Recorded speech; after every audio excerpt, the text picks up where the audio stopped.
നമസ്കാരം, എല്ലാവർക്കും പുതിയൊരു വീഡിയോയിലേക്ക് സ്വാഗതം. പല നിറങ്ങളിൽ പൂത്ത് തളർത്ത് നിൽക്കുന്ന ബോഗെയിൻവില്ല പൂക്കളാണ് ഇപ്പോൾ എല്ലായിടത്തെയും കാഴ്ച. വിവിധ നിറങ്ങളിൽ പൂത്തുലഞ്ഞു നിൽക്കുന്ന കടലാസ് പൂക്കൾ അഥവാ ബോഗെയിൻവില്ല എല്ലാവരുടെയും മനസ്സിന് കുളിർമയേകുന്ന കാഴ്ചയാണ്. കടലാസ് പൂവെന്നും അറിയപ്പെടുന്ന ബോഗെയിൻവില്ല പൂക്കളുടെ വസന്തകാലമാണിത്. വീടുകളിൽ എല്ലാം ബോഗെയിൻവില്ല പൂത്തുലഞ്ഞു നിൽക്കുന്ന കാഴ്ച അതിമനോഹരം തന്നെയാണ്.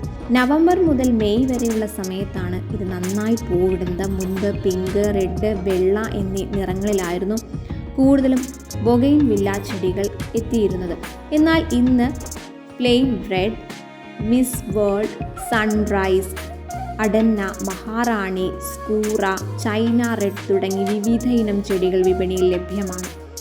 ബോൺസായി തയ്യാറാക്കാനും അതുപോലെ ഗ്രാഫ്റ്റ് ചെയ്ത് ഒരു ചെടിയിൽ പലതരം പൂക്കൾ ഒരുമിച്ചുണ്ടാകാനും ആകർഷകമായ ആകൃതിയിൽ രൂപപ്പെടുത്തിയെടുക്കാനും പറ്റുമെന്നതിനാൽ ഈ പൂച്ചെടിക്ക് നല്ല ഡിമാൻഡാണ്. വീട്ടിൽ ബോഗെയിൻവില്ലയെ എങ്ങനെ വളർത്താം, പരിപാലിക്കാം എന്ന് നോക്കാം.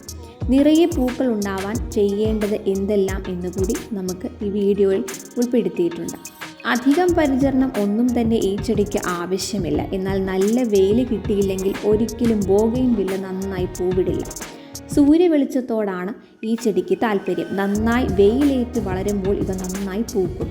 ചെടി നന്നായി പൂത്തു തളിർക്കണമെങ്കിൽ ദിവസവും കുറഞ്ഞത് 6 മുതൽ 8 മണിക്കൂർ വരെ സൂര്യപ്രകാശം ആവശ്യമാണ്. ചെടി പൂവിടുന്നത് വരെ ഇളം ഇലകൾ വാടുന്ന അവസ്ഥയിൽ മാത്രം നനച്ചാൽ മതി. എന്നാൽ പൂക്കളായി കഴിഞ്ഞാൽ നന്നായി നനയ്ക്കണം. നിലത്താണ് ബോഗെയിൻവില്ല നടുന്നത് എങ്കിൽ നല്ല നീർവാഴ്ചയുള്ള മണ്ണ് ഉറപ്പുവരുത്തേണ്ടതുണ്ട്. കൂടാതെ ഇതിന് പടർന്ന് വളരാൻ ആവശ്യമായ സ്ഥലവും ഉറപ്പുവരുത്തണം. ഇനി കണ്ടെയ്നറിലാണ് വളർത്തുന്നതെങ്കിൽ പ്രധാനമായൊരു കാര്യം ശ്രദ്ധിക്കേണ്ടതുണ്ട്. സാധാരണയിലും ചെറിയ കണ്ടെയ്നർ ഉപയോഗിക്കുകയാണെങ്കിൽ ഇത് ചെടിയെ അല്പം സമ്മർദ്ദത്തിലാക്കുകയും കൂടുതൽ ഇത് പൂവിടാൻ പ്രോത്സാഹിപ്പിക്കുകയും ചെയ്യും. ആരോഗ്യകരമായ വളർച്ചയ്ക്കും പൂവിടലിനും ചെടിക്ക് ചുറ്റുമുള്ള ശരിയായ വായുസഞ്ചാരവും ആവശ്യമാണ്. ബോഗെയിൻവില്ലയുടെ തിരഞ്ഞെടുപ്പ്. ബോഗെയിൻവില്ല ചെടിയുടെ വിവിധ ഇനങ്ങൾക്ക് വ്യത്യസ്ത സമയങ്ങളിൽ പൂക്കാൻ കഴിയും. കേരളത്തിലെ കാലാവസ്ഥയിൽ സമൃദ്ധമായി പൂക്കുന്ന ഇനങ്ങൾ തിരഞ്ഞെടുക്കാൻ പ്രത്യേകം ശ്രദ്ധിക്കണം. കമ്പ് ശേഖരിച്ച് നടുന്നവരാണെങ്കിൽ ബോഗെയിൻവില്ലയുടെ ഇളം കമ്പുകളോ അധികം മൂത്ത കമ്പുകളോ നടുന്നതിനായി ഉപയോഗിക്കരുത്. നടാൻ ഉപയോഗിക്കുന്ന തണ്ടിൻ്റെ തലപ്പ് നീക്കം ചെയ്യണം. തൊട്ടു താഴെ 5 ഇഞ്ച് നീളത്തിലുള്ള ഭാഗം മുറിച്ചെടുത്ത് ഞെട്ട് മാത്രം നിർത്തി ഇലകൾ കളയണം. മഴക്കാലത്ത് വേണം ഈ കമ്പുകൾ മുറിച്ചു നടേണ്ടത്. ഇത് നല്ല വളർച്ച ഉറപ്പാക്കും. ചട്ടിയിൽ വെച്ച ബോഗെയിൻവില്ല തണലത്ത് വെച്ച് എത്ര വളം നമ്മൾ ചെയ്താലും പൂക്കണമെന്നില്ല. വെയിൽ നന്നായി കിട്ടണം. ഇനി പുതയിടൽ. മണ്ണിലെ ഈർപ്പം നിലനിർത്തുന്നതിനും വേരുകൾ തണുപ്പിക്കുന്നതിനും കളകൾ കുറയ്ക്കുന്നതിനും ചെടിയുടെ ചുവട്ടിൽ ജൈവ പുതയിടൽ, അതായത് ഉണങ്ങിയ ഇലകൾ അല്ലെങ്കിൽ തേങ്ങയുടെ തൊണ്ട് പോലുള്ളവ ഇട്ടുകൊടുക്കാം. എന്നിരുന്നാലും അഴുകൽ തടയാൻ ചെടിയുടെ തണ്ട് തൊടാതെ രീതിയിലാവണം ഇത് പുതയിടേണ്ടത്. ആട്ടിൻ കാഷ്ടമാണ് ഏറ്റവും നല്ല വളം. ചാണകപ്പൊടി, എല്ലുപൊടി എന്നിവയും ധൈര്യമായി ഇട്ടുകൊടുക്കാം. ചെടി നടുമ്പോൾ മണ്ണിനൊപ്പം ചകിരിപ്പൊടി, അതായത് ചകിരിച്ചോറ്, ചാണകപ്പൊടി എന്നിവയും മിക്സ് ചെയ്ത് നൽകാം.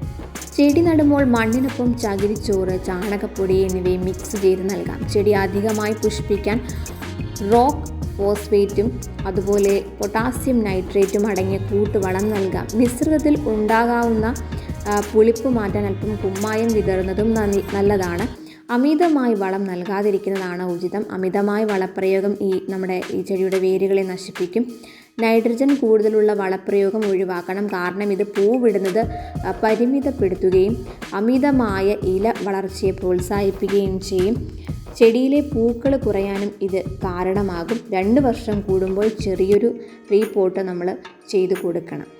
ഇനി കൊമ്പുകോതൽ. ബോഗെയിൻവില്ല ചെടികൾക്ക് പതിവായുള്ള കൊമ്പുകോതൽ ഏറെ ഗുണം ചെയ്യും. ചെടിയുടെ വലിപ്പം നിയന്ത്രിക്കുന്നതിനും ഈ കൊമ്പുകോതൽ സഹായകമാണ്.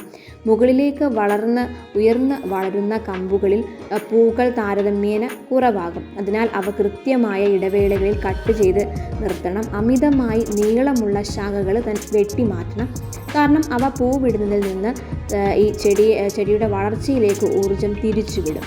ബോഗെയിൻവില്ല ശേഖരണം ഹോബിയാക്കിയ പലരുമുണ്ട്. ലളിതമായ പരിചരണം, പൂക്കൾ ചെടിയിൽ ഏറെ നാൾ കൊഴിയാതെ നിൽക്കുന്ന പ്രകൃതം, അതുപോലെ വിപണി ലഭ്യത എന്നിവയാണ് ഇവരെ ഈ ഹോബിയിലേക്ക് ആകർഷിക്കുന്നത്.